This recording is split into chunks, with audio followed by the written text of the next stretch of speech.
E olá você, seja muito bem-vindo, bem-vinda de volta ao canal Mundo Milagre. Eu sou a Camila Milagre e essa é mais uma leitura do livro texto de um curso em milagres. Hoje a gente vai finalizar o capítulo 9, um capítulo que parece que foi uma caminhada por uma colina na cadeia de montanhas. Teve um sobe e desce de energias, de consciências que pareciam por vezes montanhas russas energéticas, com frios na barriga e empolgação. E já lendo o título de hoje, da sessão, última sessão desse capítulo, eu já percebo que a gente vai apreciar a vista do topo. Então vamos juntos. Capítulo 9, finalização com a sessão 8, grandeza versus grandiosidade. A grandeza é de Deus e somente dele. Portanto, ela está em ti. Sempre que vens a estar ciente dela, por mais que essa consciência seja vaga, automaticamente abandonas o ego, pois na presença da grandeza de Deus, a falta de significado do ego vem a ser perfeitamente aparente. Quando isso ocorre, mesmo que ele não o compreenda, o ego acredita que o seu inimigo, entre aspas, atacou e tenta oferecer dádivas para induzir-te a retornar para a sua proteção, também entre aspas. A autoadulação é a única oferta que ele pode fazer. A grandiosidade do ego é a alternativa que ele tem para a grandeza de Deus. Qual das duas escolherás? A grandiosidade é sempre um disfarce para o desespero. É sem esperança porque não é real. É uma tentativa de neutralizar a tua pequenez, baseada na crença em que a pequenez é real. Sem essa crença, a grandiosidade é sem significado e seria impossível para ti querê-la. A essência da grandiosidade é a competitividade, porque ela sempre envolve ataque.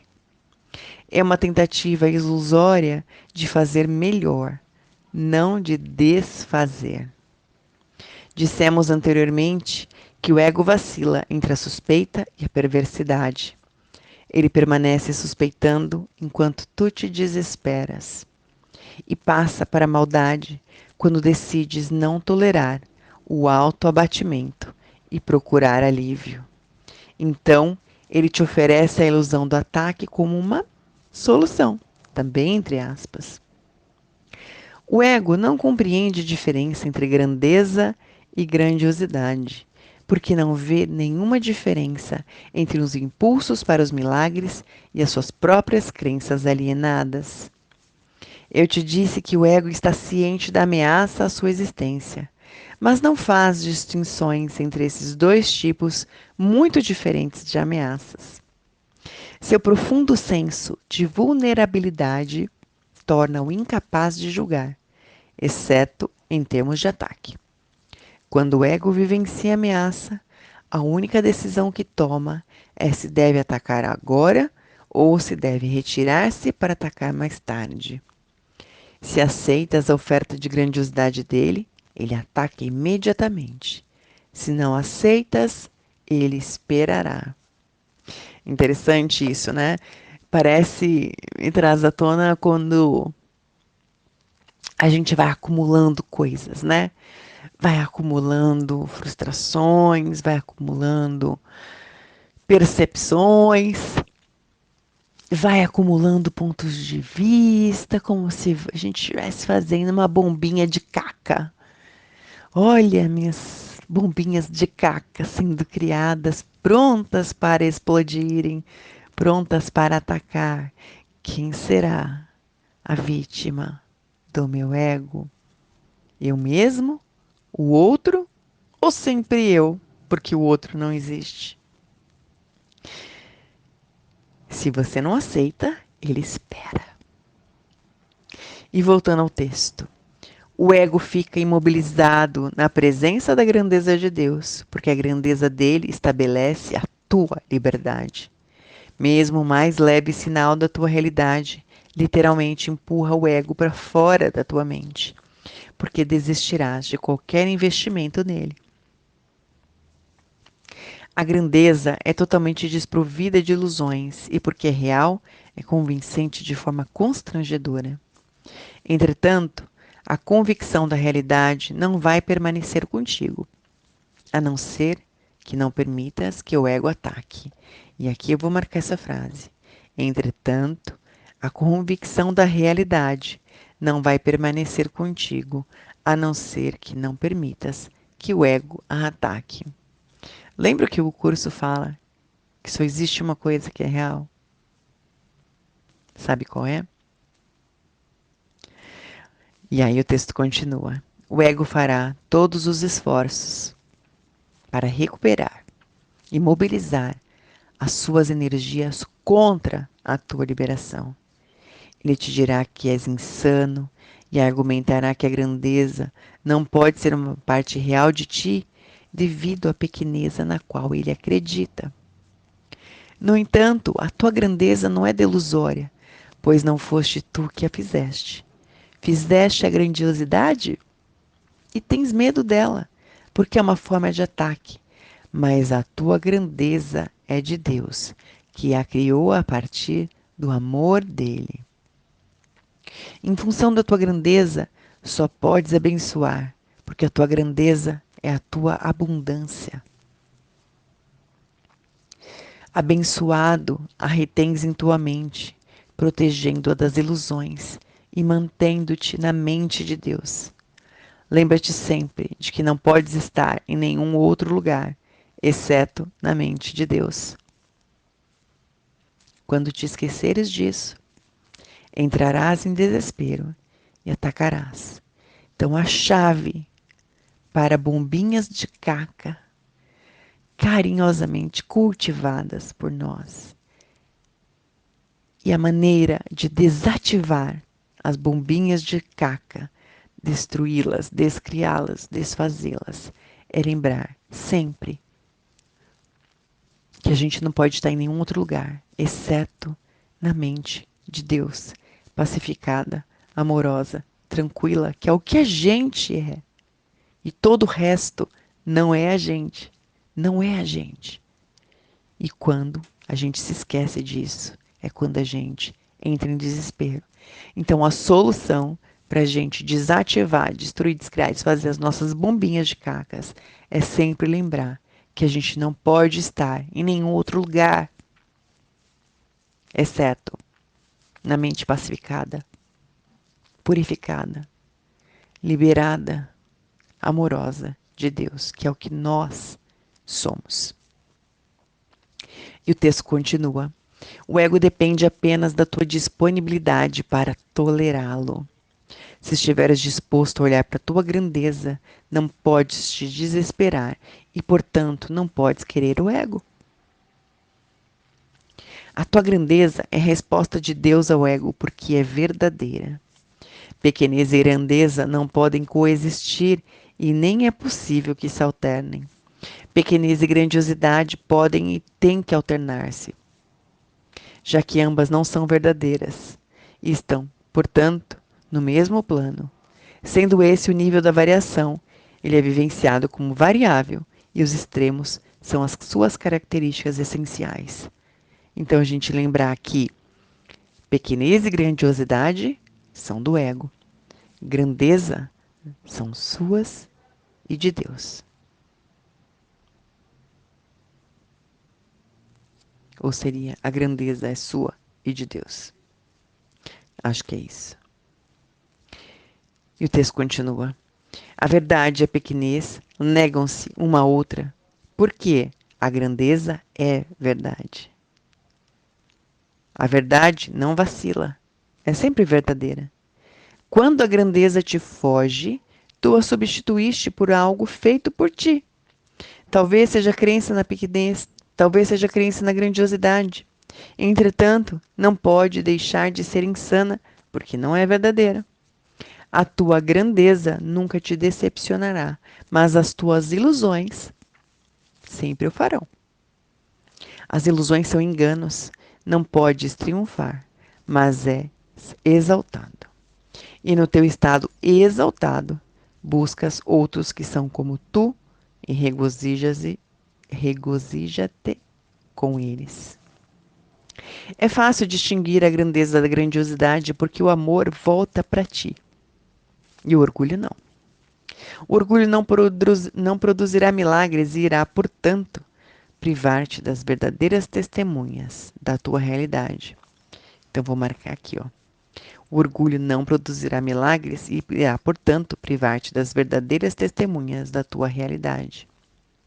A verdade não é obscura nem está escondida, mas a obviedade dela para ti está na alegria que trazes às suas testemunhas, que a mostram a ti.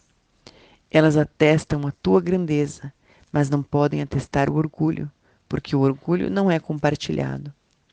Deus quer que contemples o que Ele criou, porque essa é a alegria dele. É possível que a tua grandeza seja arrogante quando o próprio Deus a testemunha? E o que pode ser real sem testemunhas? Que bem pode advir disso? E se nenhum bem pode advir disso, Espírito Santo não pode usá-lo. O que ele não pode transformar na vontade de Deus, absolutamente não existe. A grandiosidade é delusória, porque é usada para substituir a tua grandeza. Entretanto, o que foi criado por Deus não pode ser substituído. Deus é incompleto sem ti. A gente falou sobre isso ontem, né? Ontem ou no episódio anterior, caso você não tenha ouvido ele ontem. Deus é incompleto sem ti. Deus é incompleto sem ti. Porque a grandeza dele é total e tu não podes estar faltando. E deixa essa energia permear. Ai, ai. Deixa a tua grandeza te permear. Deixa a tua grandeza te abraçar. Num abraço carinhoso, confortável, amoroso, verdadeiro, pacífico, alegre. Deixa a tua grandeza te abraçar.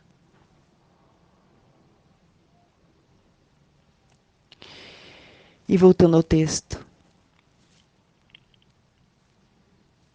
Tu és inteiramente insubstituível na mente de Deus. Nenhuma outra pessoa pode preencher a tua parte nela. E enquanto deixas a tua parte vazia, o teu lugar eterno simplesmente espera pelo teu retorno. Deus, através da voz dele, lembra-te disso, e o próprio Deus mantém a salvo as tuas extensões dentro dele. Entretanto, não as conheces enquanto não retornas a elas. Não podes substituir o reino e nem substituir a ti mesmo. Deus, que conhece o teu valor, não quer que seja assim, e por isso não é assim. O teu valor está na mente de Deus e, portanto, não está apenas na tua. Aceitar a ti mesmo tal como Deus te criou não pode ser arrogância, pois é a negação da arrogância. Aceitar a tua pequenez é arrogante, porque significa que acreditas que a tua avaliação de ti mesmo é mais verdadeira do que a de Deus. E o que se requer, né, para que a gente se dê o crédito, para que a gente reconheça a nossa grandeza, que nos é naturalmente dada? E qual é o valor de se apegar na pequenez e na grandiosidade do ego? E qual o valor de ser arrogante, não reconhecendo a nossa grandeza? Tudo que impede isso, destruindo, descriando, liberando, soltando, desfazendo, desamarrando, de hoje até o princípio, do princípio até hoje.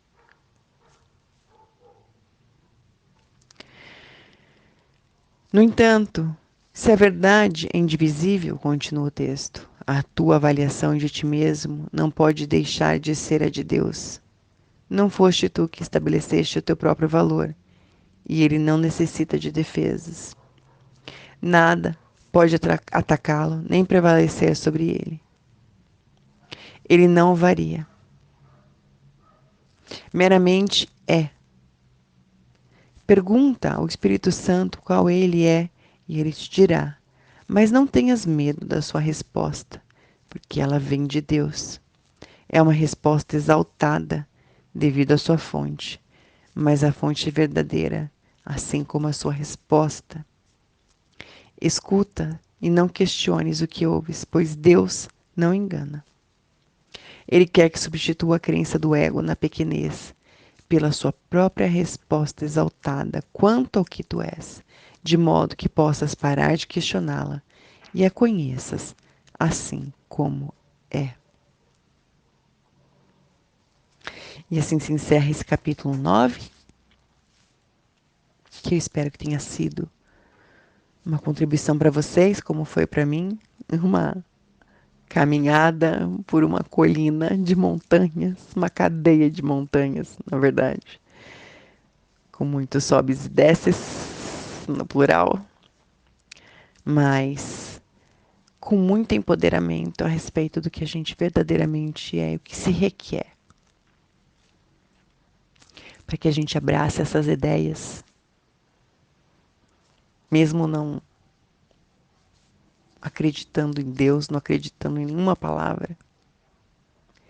Será que o ego deixa você acreditar na sua grandeza? E se ele não deixa, o que se requer para a gente mudar isso? Um forte abraço e até a nossa próxima leitura.